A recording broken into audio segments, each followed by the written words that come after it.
Hi YouTube, how you guys doing? Today I want to show you different kinds of scanners that you use to scan your vehicle.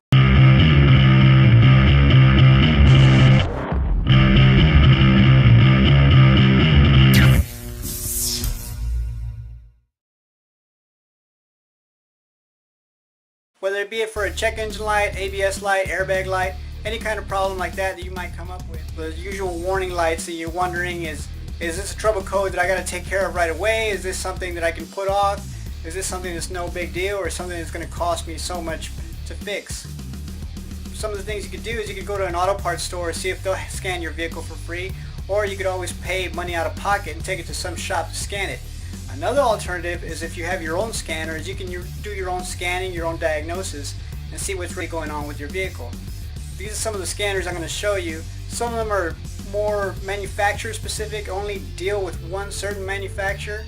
Although that is the case, a lot of times they can do anything on those vehicles, whether it program or turn on different relays or all kinds of stuff. The other ones are more generic, but they're more like a read only. They can only show you the data stream or show you the diagnostic trouble codes. They can't really actuate actuators or turn on or off relays. Let's check out, see what I got. Okay, so the first scanner I'm going to show you is the Tech 2. It's the second version from GM. The first one was the Tech 1. The Tech 2 works on vehicles from roughly about 1996 to about 2013. Somewhere between that range it needed an upgrade, so it got a controller area network diagnostic interface, or what we call a CANDI module, which plugs in line between the Tech 2 and the vehicle. The Tech 2 has a monochromatic screen, real simple display. It's able to turn different controllers on and off, turn on relays on and off to actually be able to diagnose them. It shows data displays. It's also used to be able to program, as far as it could do pass-through programming, which means the laptop would be connected to the Tech 2, then connected to the vehicle. It used to also be able to do remote programming, which means it could download from the laptop or the PC and then directly into the vehicle. It also has a OBD2 connector.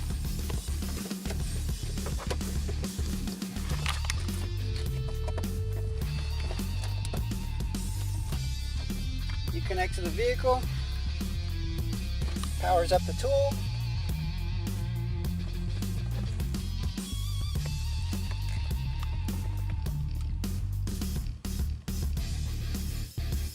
Unlike the MDI-1 and MDI-2, which read the VIN and pretty much know what kind of vehicle you're working with, the Tech 2, you have to manually enter what kind of vehicle you're hooked up to.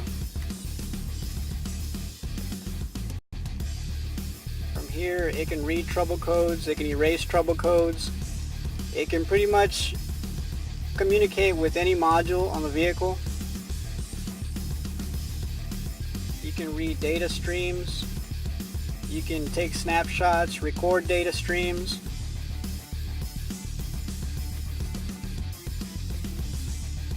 You can turn on different devices, different relays, or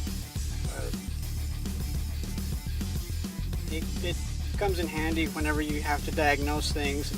Maybe turn on a fuel pump relay or turn on a fan relay.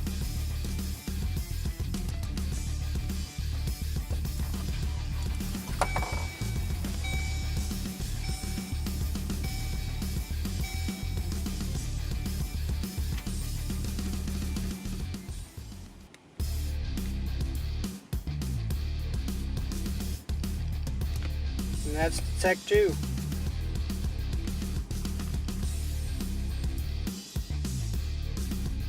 GM also has what are called multiple diagnostic interface tools. This was the MDI-2, it's the second version. It has a OBD2 plug into the vehicle. It has a high-speed USB cable, plugs into the laptop. And it's basically an interface between the vehicle and the laptop. uses special software to be able to diagnose and program vehicles. It's the only diagnostic tool we can use from 2013 and up. They use a CAN communications. It also has the ability to program vehicles from 96 all the way up to current model year, and you can also use alternate software to be able to diagnose vehicles from 13 down to 96. It kind of mimics the Tech 2 with that software, but it still needs a laptop.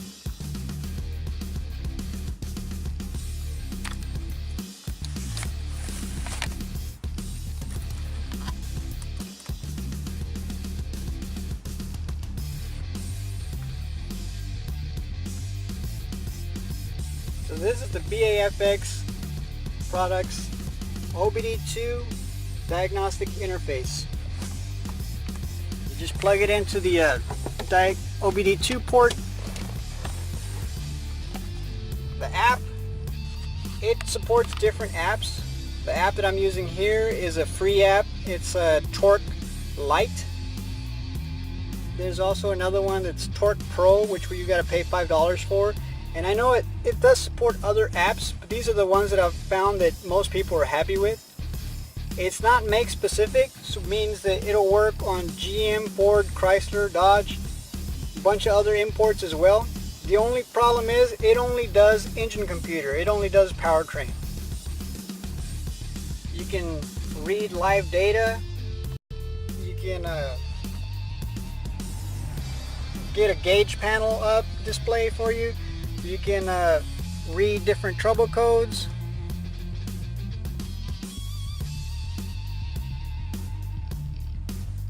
Right now this vehicle doesn't have any trouble codes, so it's not going to find any, but you can check for trouble codes. The data display is kind of weird on this one because everything's like set up as a gauge. But you can load up the display with a bunch of gauges.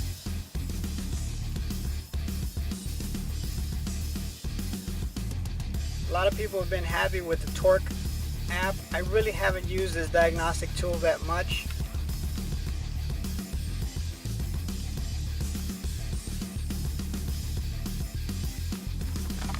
This next one I'm going to show you is the Blue Driver OBD2 Bluetooth scanner. As you can tell by how beat up this little box is, this is my usual go-to scanner. Let me plug it into the OBD2 port and I'll show you how it works.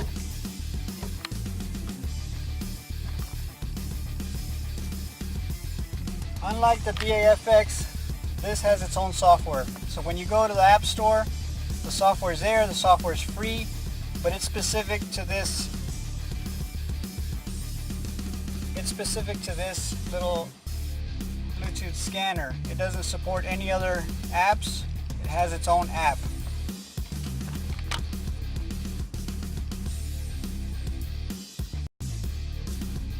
The neat thing about this little Bluetooth scanner is it does more than just powertrain. It'll do airbag, it'll do ABS, it'll do body, it'll do transmission. It does a lot of different codes. The only problem with it is it's not consistent across all the different makes. I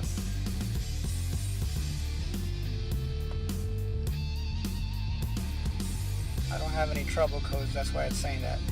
It's not consistent, just depending on the car, depending on the year, depending on the make. Some of them will pick up almost 100%, some of them only pick up a few modules. It's just hit and miss. Sometimes it'll skim over some modules, like if you have an airbag light on, you put it in and it says no codes reported, it just won't read it. It doesn't do 100% across the board, but on some models, here and there, it does pick up a lot of modules.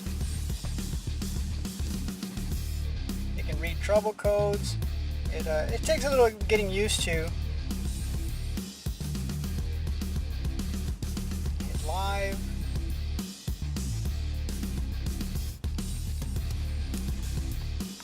You have all these different settings.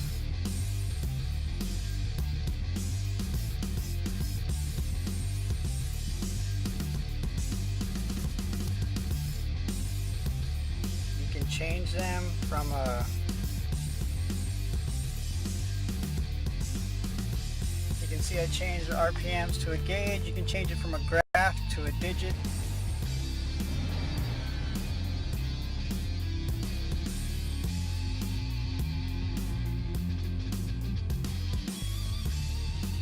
You can even change the size of it.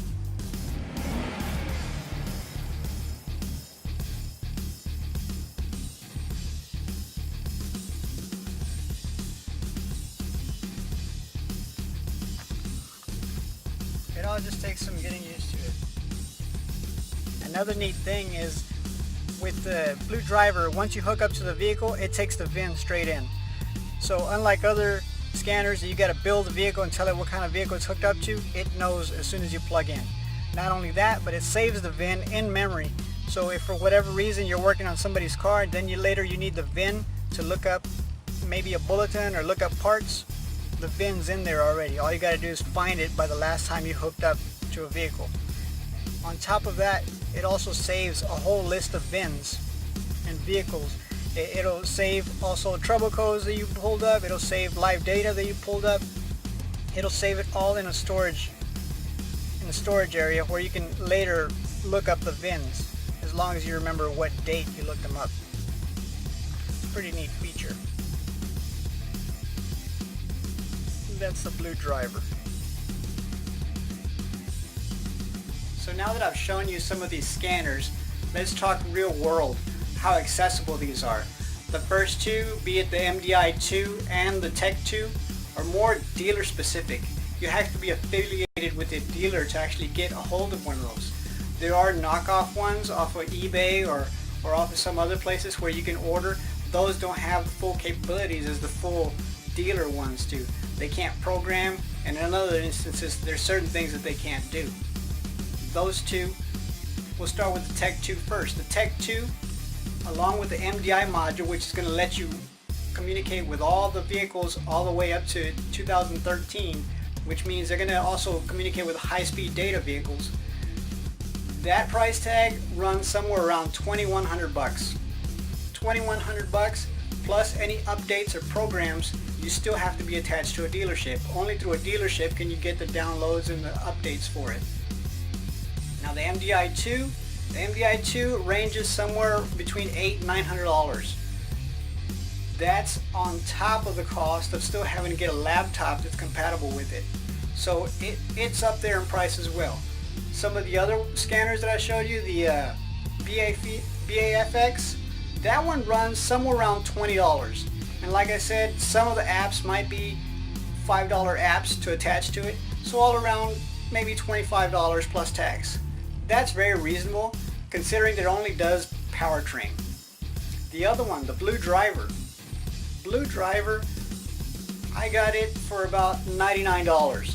That includes the app, that includes updates, and like I said, the Blue Driver does a variety of different vehicles, the same as the BAFX, but it does a variety of modules as well. Random on certain vehicles. Some vehicles is not going to cover every single module. It covers more on others. It's just random, hit and miss. But for $99, the ability to read codes, clear codes, watch data streams, and use it as a dashboard, that's pretty neat. One big reason why I believe these smaller Bluetooth scanners are so affordable is because you're providing a big chunk of the hardware and the software in the smart device, whether you're using a tablet, a smartphone, or a laptop. There are some other scanners out there that I haven't tried yet that are what they call bidirectional. Although they are like Bluetooth scanners like the Blue Driver and the BAFX, bidirectional means they can also turn on relays, turn off relays, learn stuff like crankshaft position, learn transmitters, keys. That's pretty neat.